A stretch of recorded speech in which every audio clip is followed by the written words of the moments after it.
ദൈവത്തെ ദർശിച്ചവരാണ് വിശുദ്ധർ. ആ വിശുദ്ധരോടൊപ്പം മാലാഖമാരുമായി സ്വർഗീയ ആനന്ദത്തിൽ ആയിരിക്കുന്ന ഞങ്ങളുടെ വാത്സല്യനിധിയായ അമ്മ ത്രേസ്യാളിൻ്റെയും പ്രിയ സഹോദരങ്ങളായ മണിദാസിൻ്റെയും ബ്രൈറ്റിൻ്റെയും പാവന സ്മരണയ്ക്ക് മുൻപിൽ ബ്രൈറ്റ് ഗ്രൂപ്പ് ഓഫ് അക്കാഡമീസ് പ്രാർത്ഥനാപൂർവം സമർപ്പിക്കുന്നു ഇന്നത്തെ വിശുദ്ധർ. അവതരണം അനിൽ കുഴിഞ്ഞകാല.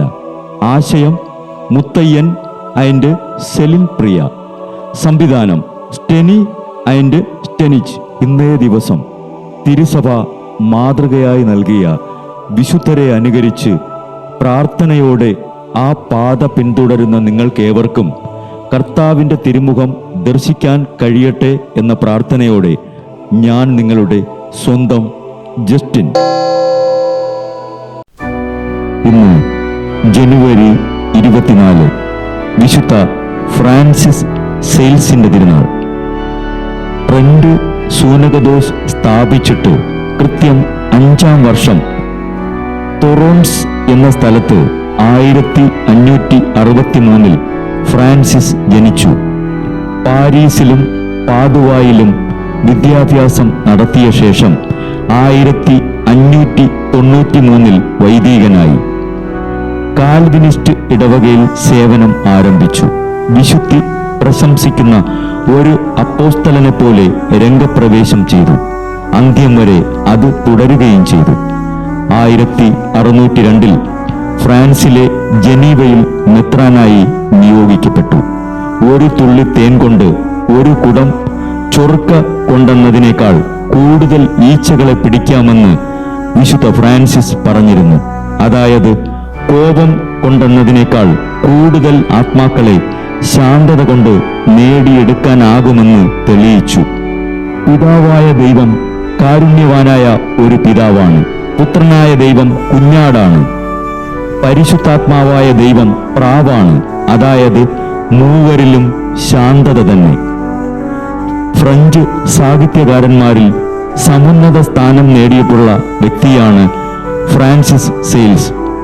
രോഗീലേപനം സ്വീകരിച്ച ശേഷം ഫ്രാൻസിസ് പറഞ്ഞു, എൻ്റെ ഹൃദയമേ, എൻ്റെ ശരീരമേ, സജീവനായ ദൈവത്തിൽ ആനന്ദിക്കുക. അനവരതം കർത്താവിൻ്റെ സ്തുതികൾ പാടി എന്ന് ഞാൻ അങ്ങയുടെ മുൻപിൽ നിൽക്കും. എൻ്റെ പ്രിയനെ, അങ്ങ് എവിടെ വസിക്കുന്നു, എവിടെ ഭക്ഷിക്കുന്നു? എൻ്റെ ആഗ്രഹം അങ്ങേക്കറിയാം. എൻ്റെ നെടുവീർപ്പുകൾ അങ്ങേക്ക് അജ്ഞാതമല്ല. എൻ്റെ ദൈവമേ, എൻ്റെ സർവസ്വമേ, നിത്യഗിരികളുടെ ആഗ്രഹം തന്നെയാണ് എൻ്റെ ആഗ്രഹം. 20 വർഷം കൊണ്ട് മുൻകോപത്തെ നിയന്ത്രിച്ച് വിശുദ്ധ ഫ്രാൻസിസ് സെയിൽസ് സൗമ്യനായ വിശുദ്ധനെന്ന് ഇന്ന് അറിയപ്പെടുന്നു. വിശുദ്ധ ഫ്രാൻസിസ് സെയിൽസെ, ഞങ്ങളും മുൻകോപത്തെ നിയന്ത്രിക്കാൻ ഞങ്ങൾക്ക് വേണ്ടി അപേക്ഷിക്കണമേ.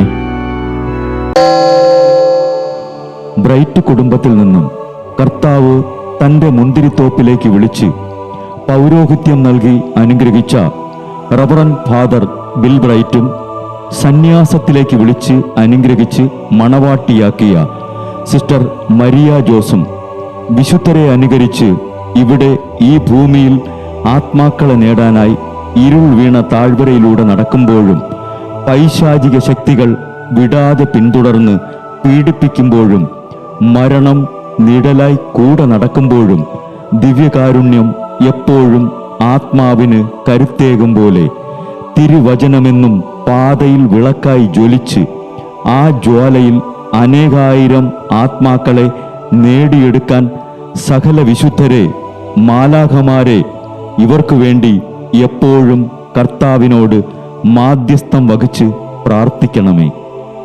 അനുദിന വിശുദ്ധർ നടന്ന വഴിയെ നടക്കുന്ന ഇവർക്ക് പിന്നാലെ കൽപ്പനകൾ പാലിച്ച് കരുത്തോടെ നടക്കുന്ന ഞങ്ങളും ഞങ്ങളുടെ പ്രിയപ്പെട്ടവർക്ക് അരികിലെത്തി നിത്യസൗഭാഗ്യം പങ്കിടാൻ അനുഗ്രഹമരുളണമെന്ന് കർത്താവേ, അങ്ങയോട് ഞങ്ങൾ പ്രാർത്ഥിക്കുന്നു.